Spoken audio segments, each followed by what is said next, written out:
I arrived in silence, the kind of silence that doesn't wait for sound. It simply exists, vast and unbroken. The air was pale, almost translucent, as though light had forgotten its color. Shapes drifted in the fog, silhouettes of streets, buildings, people, faint as memories fading too soon. I could not remember how I came here, only that I had crossed a boundary, some thin seam between presence and absence. The world before me shimmered like the afterimage of a thought, something half-remembered but impossible to hold. Every step I took felt like I was walking on the surface of someone else's memory, soft, unstable, dissolving beneath my feet. And in that silence, I felt a strange certainty. This was a place where forgetting was not a tragedy. It was the law. The first thing I noticed was the stillness. Not the kind that follows sleep or death, but the stillness of a paused heartbeat, the moment before awareness returns. The city stretched endlessly before me, but it had no center. Its streets curved in gentle, uncertain arcs, like they were trying to remember where they led. The buildings were tall, graceful, and colorless, constructed from a stone that seemed to breathe fog. Windows glowed faintly, as though someone had recently lived there but could no longer recall why. I passed through a marketplace where no one traded. Stalls stood open but empty, and signs hung blank as if the language itself had been erased. A bell rang somewhere, distant, fragile, and then was swallowed whole by the quiet. The people moved slowly, drifting past each other like ghosts, rehearsing a routine they had forgotten. Their eyes did not meet. Their faces carried no recognition, no attachment, no trace of yesterday. I wanted to speak, to ask them who they were, where I was, but something inside me warned against it. My voice might disturb the equilibrium here, might make me visible in a way I could not control. So I walked and observed. There were no clocks in this place, no signs of time moving forward. The sun hung motionless above a pale horizon, its light diluted, its warmth absent. Yet the air was not cold. It was indifferent, temperature without emotion. I paused near a fountain. The water fell in slow motion, like time exhaling. I reached out, but before my hand touched the surface, I noticed something unsettling. There was no reflection. Not of me, not of anything. Only the suggestion of water moving over emptiness. A faint whisper of realization passed through me, that in this place, even the light refused to remember what it had seen. And then I understood. The world itself was made of forgetting.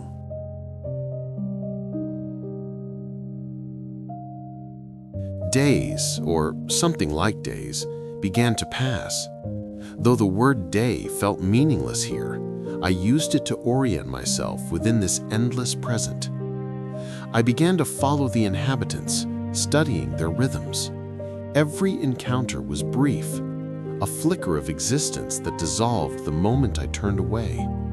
When two people met, they smiled faintly, exchanged gestures, not words, for there was nothing to say. But the instant they parted, their faces emptied and their paths diverged into anonymity again. If one turned to look back, there would be no one there. It was as if every mind here was a self-contained dream, unable to hold another for more than a heartbeat. I tried to test the pattern. I stood before a woman near a bridge. She had eyes like dusk and hands that trembled as though they were holding an invisible weight. I watched her for a long time. She didn't seem to notice.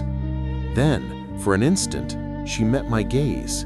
There was a flicker, something almost human, but before I could speak, she walked past me. And I realized She no longer recognized that I had been standing there at all. The world forgot me the moment I left her sight. I wondered if this was true for them as well, if they too vanished from each other's minds, one by one, until each soul wandered in solitude, surrounded by bodies that had already forgotten their names. I began leaving marks, small ones, a stone balanced on a fence post, a trail in the dust, a simple word carved on the wall of an empty house, remember. But when I returned, the word was gone. The wall was smooth again, untouched. The world had erased it, like it erased everything that refused to be forgotten. And yet, I still remembered. That frightened me more than the silence ever could. Perhaps in a place like this, memory itself was the anomaly. One dusk, though the sun had not moved, I climbed a staircase that spiraled toward nowhere. At its top was a wide terrace, open to the breath of fog and sky. From here, I could see the city unfold, its streets looping endlessly into themselves like the veins of a sleeping mind. I felt weightless, as if the world below were dissolving into smoke. I began to understand. This was not a punishment, not a curse. This world existed because of a deeper truth, one that mirrored the fragile architecture of human memory. Every being here existed only in the awareness of others. When no one thought of them, they ceased, not dying, but unmade, as though the act of remembrance was the only force that held form together. Here, existence was relational. You were only because someone else remembered you.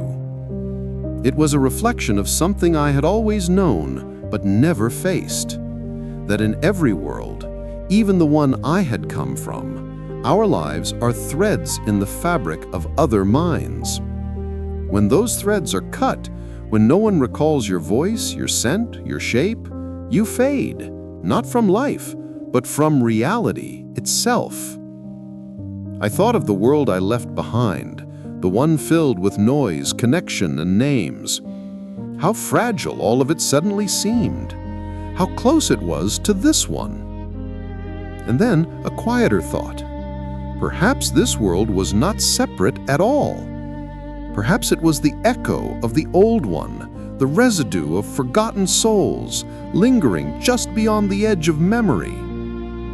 Each face here might once have belonged to someone real, someone loved, once remembered, now vanished.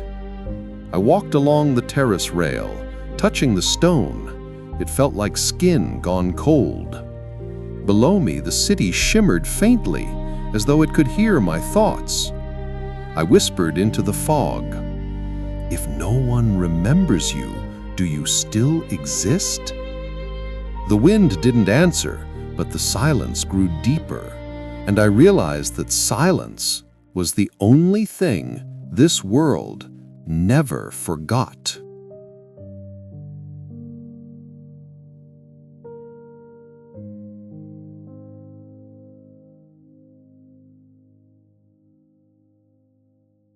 I stayed on that terrace for what might have been a lifetime or a single inhalation. Time here had no texture. It neither moved nor stood still. It simply was. The thought echoed within me.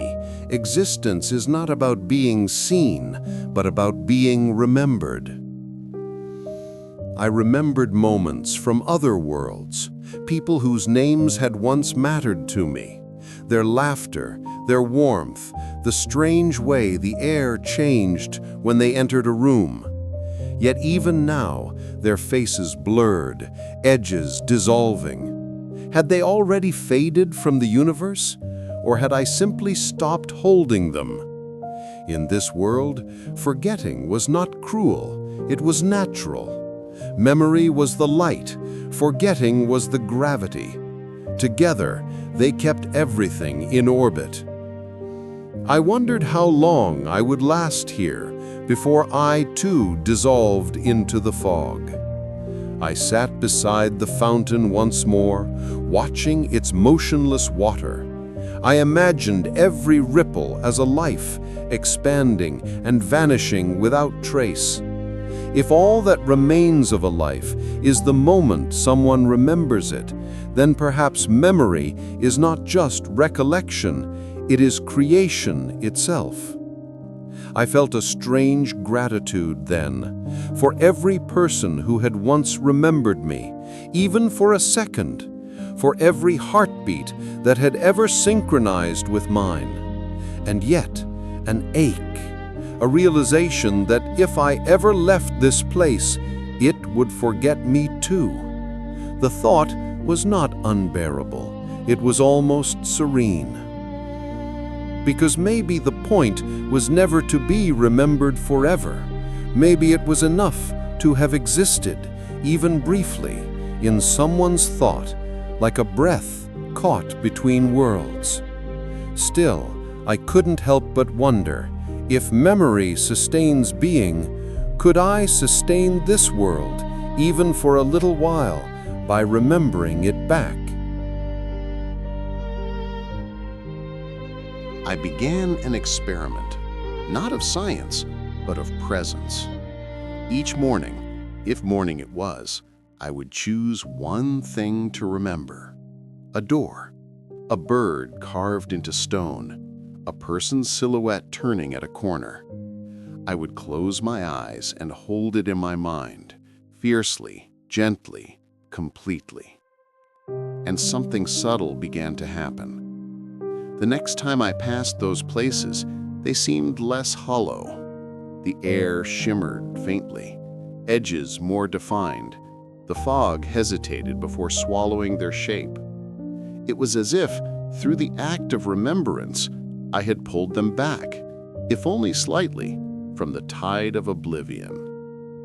Then one day, I saw the woman from the bridge again. She walked as before, eyes distant, her steps tracing the rhythm of someone half dreaming. I remembered her. I said her name, though I didn't know it, inside my mind. And for a moment, she stopped, turned. Her eyes met mine again, and this time, something stayed. A recognition, faint, trembling, but real, flickered between us. The world seemed to hold its breath. She didn't speak. She didn't need to. The silence between us became a bridge strong enough to carry existence. When she finally looked away, she didn't vanish. Her shape lingered. Her presence rippled like light on still water. And then I understood what I had done. I had remembered her, and in doing so, I had kept her alive. The world's rule was not absolute. It could be bent by attention, by care, by memory.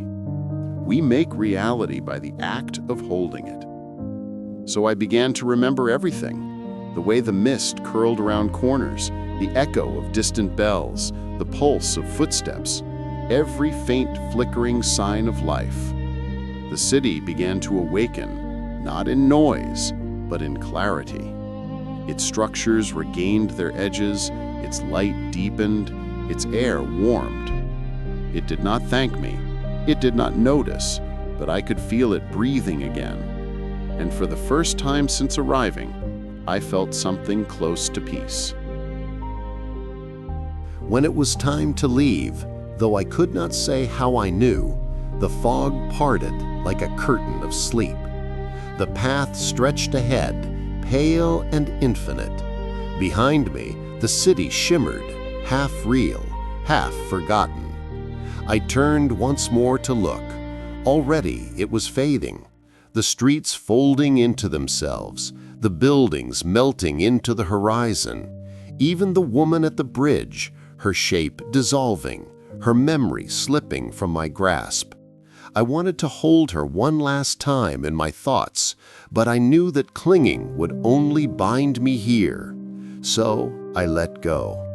As I walked forward, I realized that forgetting is not the opposite of remembering. It is the completion of it. Memory gives form, forgetting gives release. Without one, the other cannot breathe.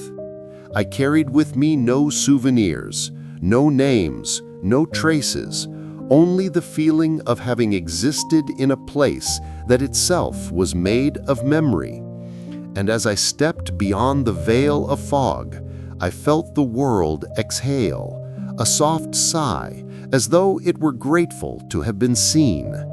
I whispered to the wind, "Remember yourself," and the silence answered, "I already do." Some worlds vanish when you understand them, but their silence stays, remembering you back.